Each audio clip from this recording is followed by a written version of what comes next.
DC మంత్రులు ఏంటి గత ప్రభుత్వంలో ఈరోజు చీఫ్ సెక్రటరీ ఎవరండి? ఆంధ్ర రాష్ట్ర చరిత్రలో ఎప్పుడు జరిగిన విధంగా చీఫ్ సెక్రటరీ ఎవరయ్యారో వాళ్ళు కొంచెం ఆలోచించమనండి. అది కాదు, ఒక్క నిమిషం అండి. ఇదే బొత్స గారు అధికారులు ఉన్నప్పుడు ఏం మాట్లాడారు మీడియా మిత్రులతో మీకు బాగా తెలుసు, నేను చెప్పాలా? మళ్ళీ డీజీ ఎవరండి, టీటీడీఈఓ ఎవరండి అని మర్చిపోయారా? అంటే మా ఎవరికి ఇబ్బందిలా, మేమందరం మంత్రులు కూడా మేమందరం కలిసికట్టుగా పనిచేస్తున్నాం.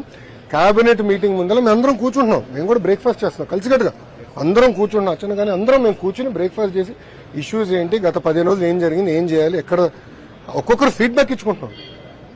నా డిపార్ట్మెంట్ పైన కూడా అడగండి, మంత్రులు ఓపెన్ గా నాకు ఫీడ్బ్యాక్ ఇచ్చారు, మేము కూడా అంతే ఓపెన్ గా.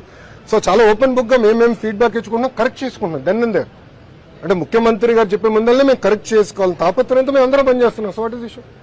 ఎవరో ఒకటి ప్రెస్ స్టేట్మెంట్ ఇస్తే అది టార్గెట్ అని ఎట్ అవుతుంది. It's a feedback, we are ready to correct.